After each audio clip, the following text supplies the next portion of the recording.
I welcome our viewers at the Red Line Show. Today we will discuss the latest events in the world. Today with me my colleagues Henry Keane, Serhii, and I am Dmytro. And today we will discuss the NATO summit in Washington, the 75th summit of the NATO. And my first question to you, my colleagues. Sure. What is your what was your expectation for this summit, and what and did they fulfill? Well, actually, my expectation was much worse than what I received.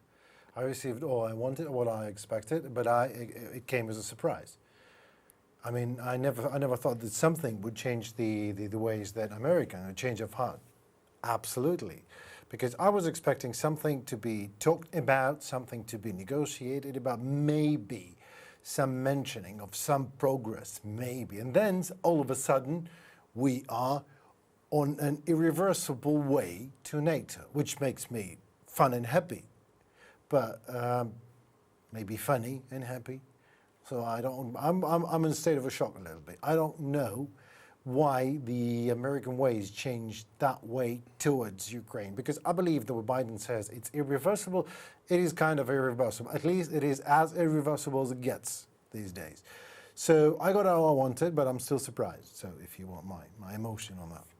I don't know. As for me, this irreversible, this word, is kind of strange, because how many examples do you know when it was reversible? I can't for remember. example, Georgia in EU. Right, that's it's very reversible. But not in NATO.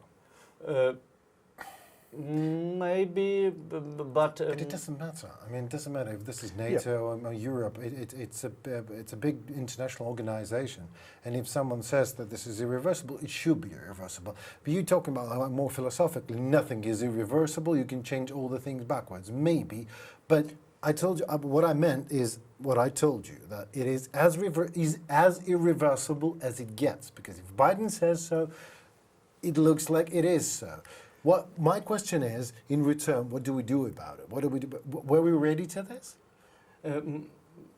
For me, we're ready for NATO in Like 2 years ago. Yeah, not too Not too. in 2008 when at Budapest summit when the door was closed for Ukraine. So not closed, but a little open. Yeah, so not all of Ukraine passes. Just squeezes through. So it's it is nice.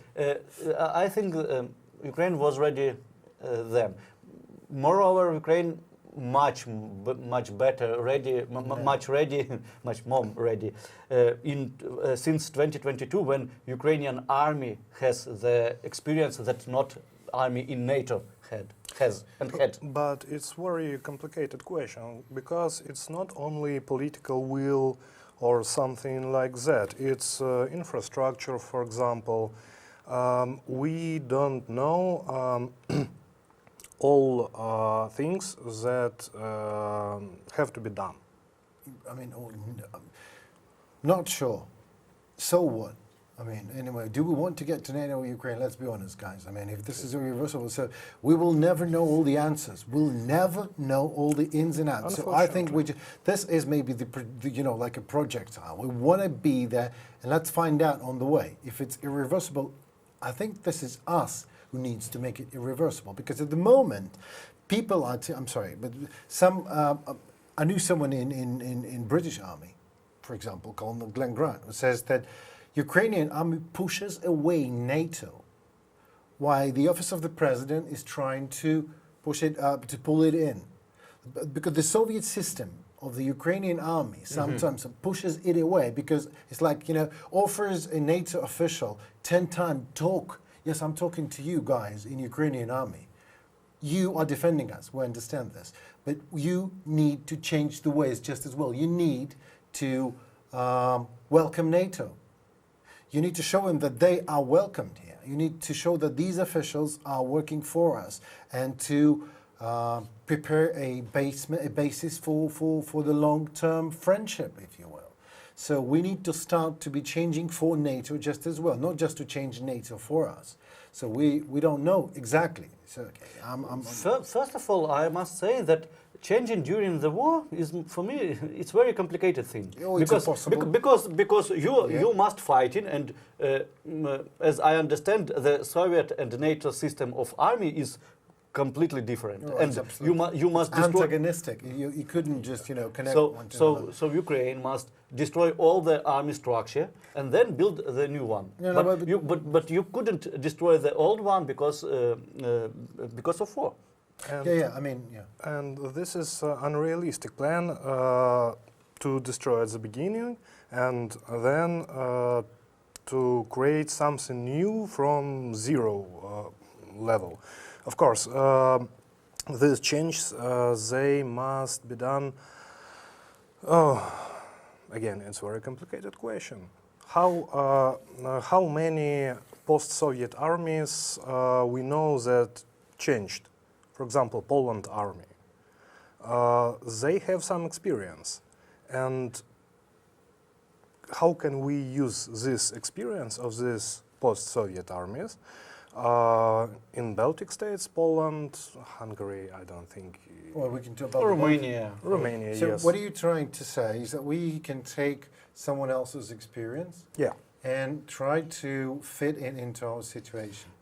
I think this is next even more impossible, because there will be only more answers, because then we have to go through two fences. First fence is the specific situation of that country, that experience you want to take, and then another specific situation of the NATO very moment that we're trying to get in, because we are changing. I agree, Dima, we are changing every day in every possible way, economically, politically, militarily, every day. We don't know, no one knows. That's the thing. But that's maybe even the beauty of the moment. Let's set up the new rules. Let's do our own Ukrainian way, because firstly, we survived. We survived even because of that post-Soviet army, because of the people wanted to have our own freedom and our sovereignty to be not shattered by Soviet Union. So we need to have our own new army. But let's start with the press officers maybe that can't talk to NATO. Because I'm telling you that 10 minutes talk and then think you go by to the West, that doesn't work. Of course.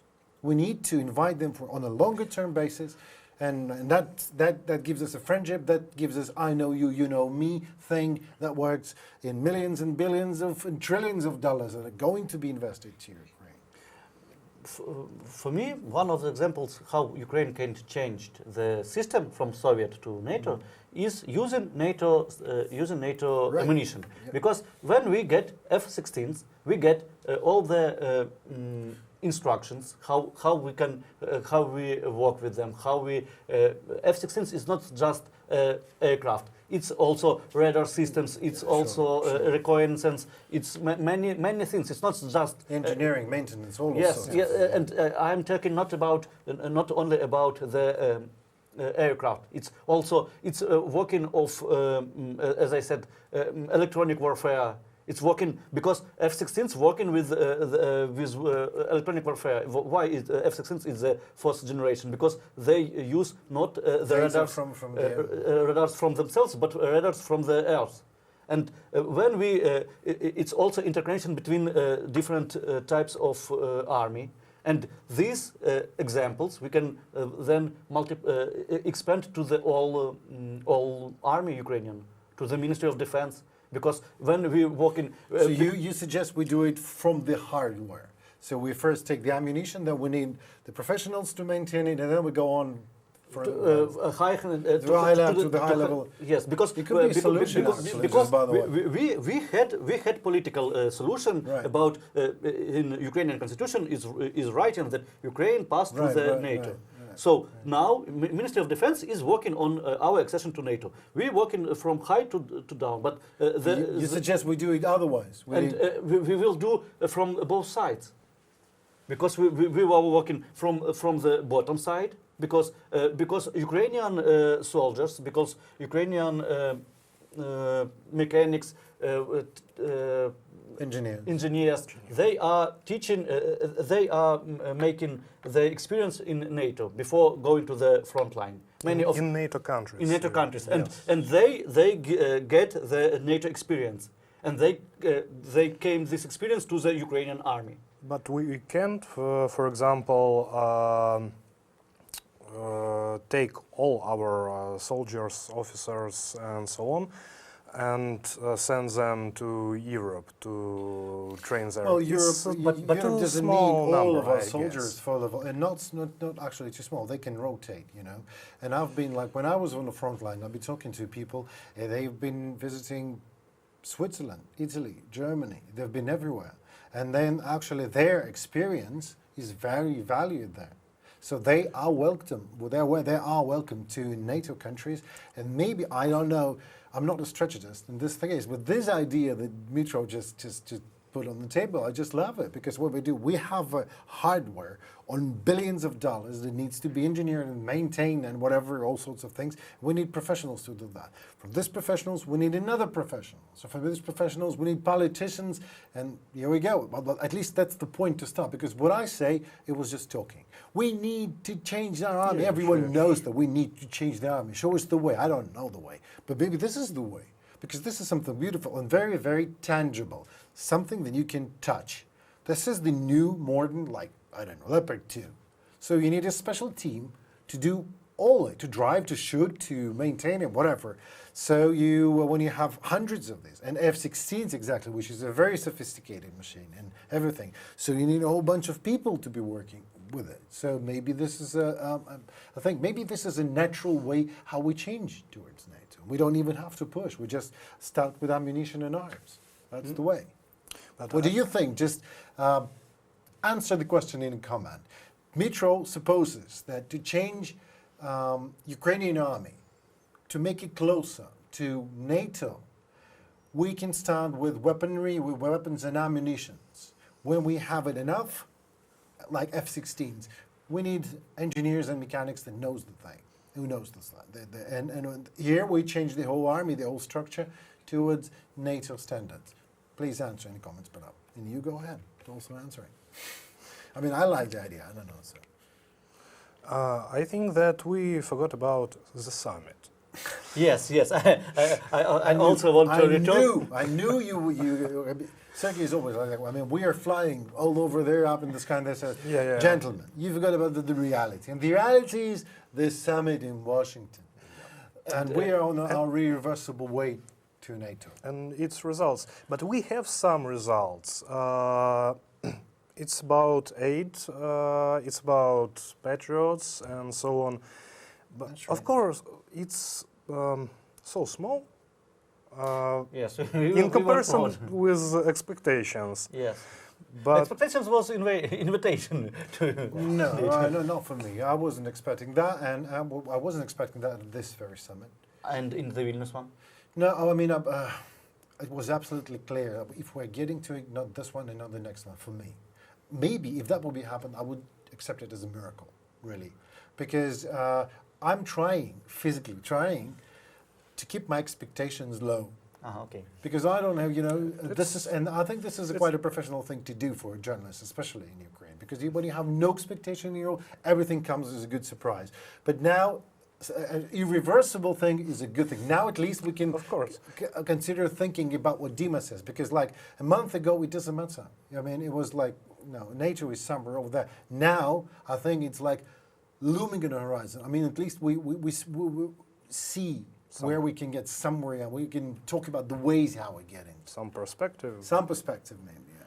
Maybe, but I don't think that really important solutions will be accepted during some summits. It's always behind closed doors. Sure, but I mean, if we can't get there, at least here we see the results. We're not in that room, but we are like from the other side of the mirror. So, okay, how else I mean, what are we discussing here? Was it good or bad for Ukraine? Let's put it in this way. It was good. I want to remind the article of the chief editor of European Pravda, Serhii Sidorenko. He wrote about the irreversible way. He wrote that this point in the communique is very important because this word was accepted by consensus of all member Exactly. all member NATOs. NATO members. And if, for example, in the next year, some politicians would Will like try to play, would like to push away Ukraine, to say that Ukraine, we don't need Ukraine anymore, but you had this word irreversible path. To remove this word, you must get the Another communique. You have also communique another thing and consensus. New the main consensus. Consensus and consensus of 33 countries is very because there are always we had some Fico, some Orban. Some pizza, some Orban or something. You know, it sounds like, you know, when coming to a restaurant and you say, "Can I have some pizza tonight?" Say, "No, sorry, we have only Orbans." You know, Today, Oh, only today, Orban, no. yes. But I mean, So this irreversible path is very important. yeah, exactly. I mean, but this is we look at the things that is turning for Ukraine. Things are turning for Ukraine very slowly. Yes, but they are turning. And we are fighting through not only militarily, but also economically and politically, just as I said, fighting through an enormous quantity of things that does not want Ukraine even to exist. So now we're trying to already have some basis to talk about how are we going to prosper, not only exist. We are talking in a real life, trying to discuss it with our audience, how we are going to of course, there are going to be all sorts of permutations and everything. There will be all sorts of difficulties. But we're really trying to take the concept of old Ukrainian army, let's not call it Soviet army, because it's not Soviet army anymore, but the old-fashioned Ukrainian army and turn it in some way to be at least commutable with NATO. And we are discussing it in a real life. We believe in what we say. And this is kind of new reality. I think we're on the peak of the history. And so we can conclude that this summit wasn't bad. yeah, it wasn't bad, absolutely, in terms of... Serhii, I 100% understand that it's better to have 5 patriots and then another 5 patriots. But, I mean, we see the changes. That some global changes. Globally changed. Ukraine is changing globally everything. Like UN, NATO, and everything. Like, if that would be happening 100 years ago, that would be a problem for a country, I believe. I agree. On the other hand, another expert said that this summit had one very weak point. This point is called president elections in the USA, because everyone knows that in half of a year the US politics can change dramatically. So this communique was some soft because of this unknown variable that we get in half well, of this a year. unknown variable is called life, you know, and everything. Have you ever seen? All right, this is the thing about American politics. There's only 2 political parties, but you can have a bagel with 25 flavors, you know, and that I don't know what's to call freedom, the freedom of choice, this or that. So I don't think the political system of... So what I want to say is the founding fathers of United States of America, as far as I understand it, dear Americans, were not actually very bothered about democracy or freedom of sovereignty even of state. What they bothered for, what they wanted for America is that there will be no dictatorship. And the Republicans and Democrats will be fighting each other forever. And this will be happening forever with Trump, with Or without Joseph him. Biden, or without Trump. Anyway, this is what Ukraine diplomacy would have 100% to be expecting. What is coming from America is that we don't know the next step. But some certainty is that the NATO, I mean, even the most rogue populists, when getting to actual power, they tend to de-radicalize. They tend to de-radicalize because they are getting to real... not just to real power and money, of course, this is a good thing, but they also, they are hit by reality, by responsibility, because now they have personal responsibility.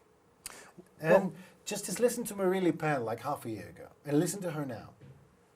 She's like an enemy to herself. When we are talking about U.S. Politicians and policy, it's very important thing that Mr. President or Mrs. President in future maybe, this person can't ignore party. Right.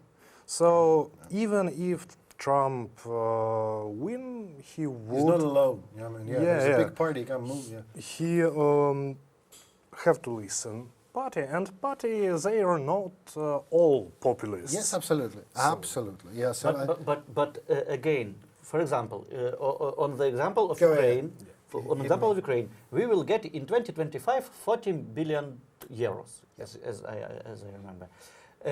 Half of this, the half of this amount will get from USA, and if there are, if in the US will be some political crisis, if there will be political struggle, as it was in the beginning of 2024, then Ukraine will not get this money. Yes. And we saw that all that in the beginning of this year, and we saw that all the Europe awakening, all the as I remember, 2/3 of the countries reach the 2% of GDP in the defense spending. 2/3 of the NATO countries, at least now. okay, so I mean, what is the question? I mean, I can't get it. So if we, what we're going to do if we won't get the money? I'm going to say that we can't. We must understand that USA is the main player of the NATO. Yes. Oh my God. Yes. Seriously, you can't break it to me like this. Yes. And oh my God. Look. But look, as we seen in the beginning of 2024, it was change in the field. Europeans, they all this aid that they gave to us when US was in pause, Europeans did much bigger in 8 questions. So I don't think that it's the main question. And in this reality, if USA again, they would play some these games about no, we give you or not give, Europeans will help. But we all know that Trump said that he will end the war in one day, in a few days.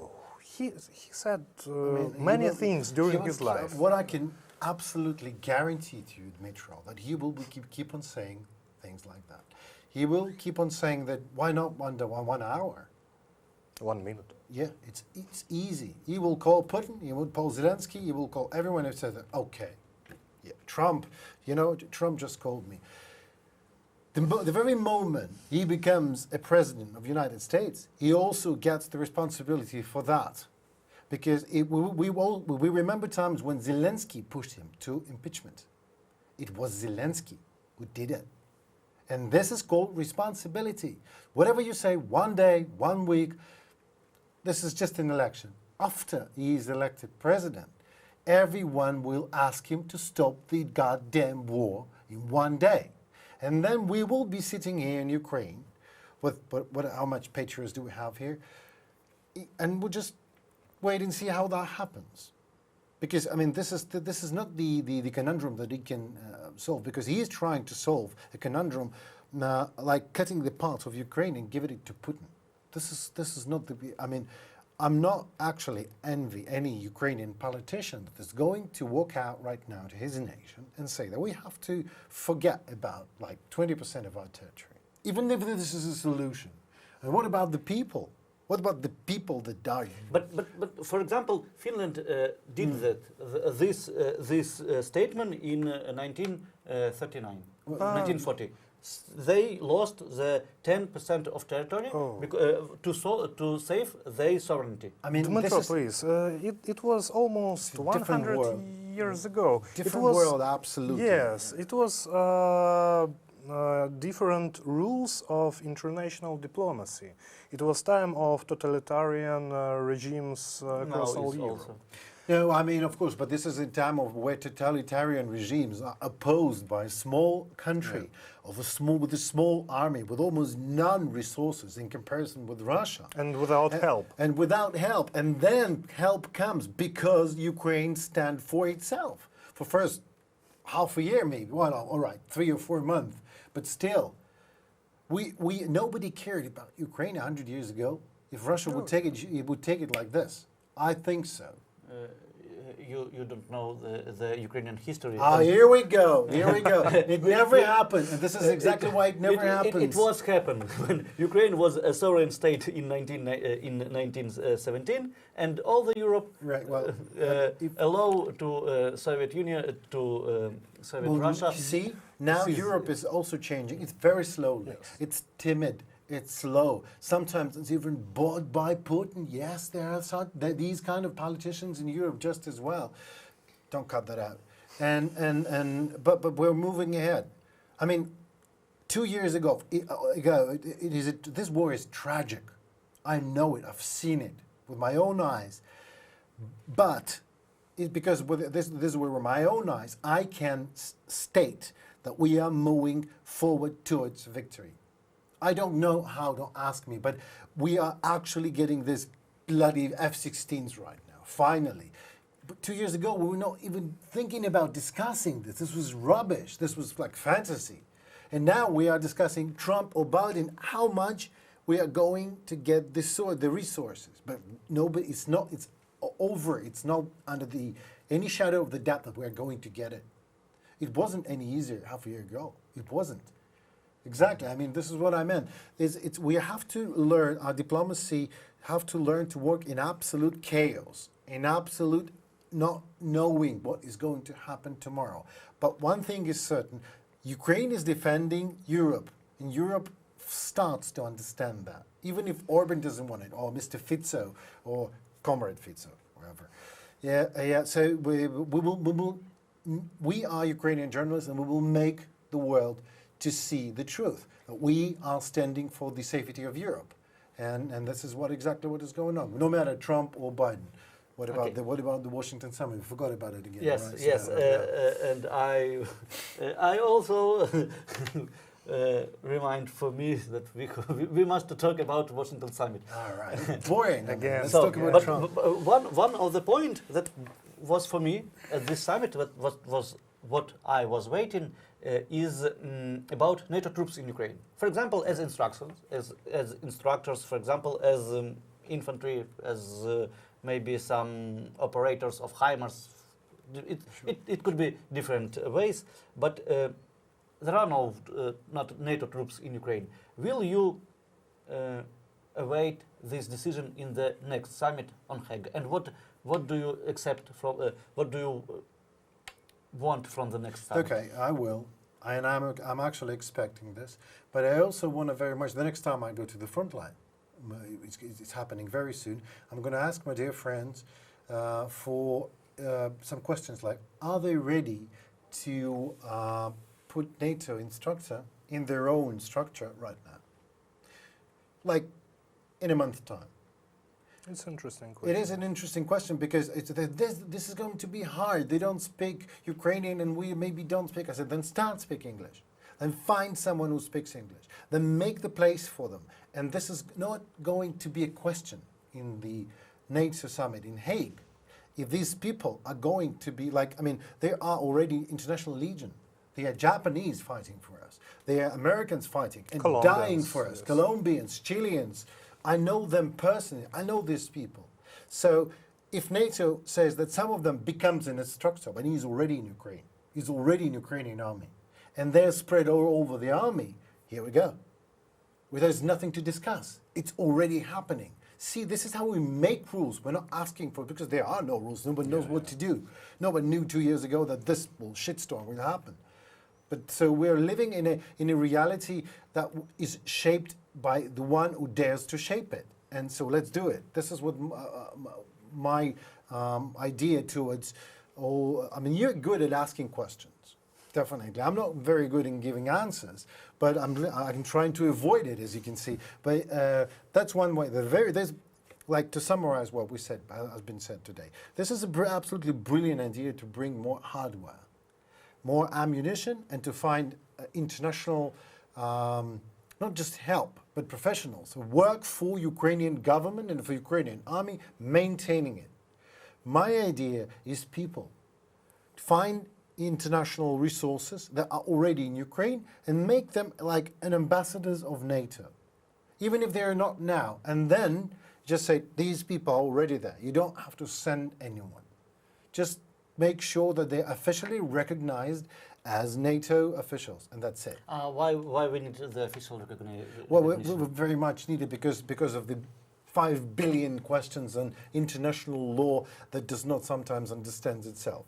It's a very complicated system that is going through also a very big permutation and very big all sorts of problems. So there are advocates, there are people that do not care about Ukraine, brothers. I'm sorry, they don't have to.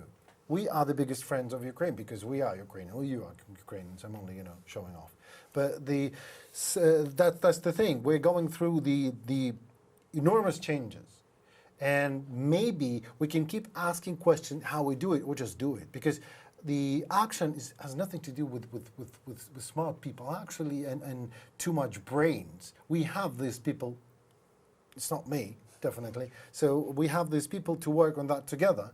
But acting is definitely about us. I think we can take a responsibility and at least start acting. It's about acting. We have to find a way and do it. If this is the wrong way, we choose another way, because there's simply no other way to go forward. And I'm sure that we will be NATO, not maybe shortly, but NATO is a big structure. It is. All right? And people have their own problems. The people have their own, like, financial, economical, and everything. And Ukraine comes out as a problem. We need to come out with a goddamn solution for them. So they say yes or no, but there is a ready solution. Not like, what are we going to do, Trump or Biden? And Americans are like, we don't know.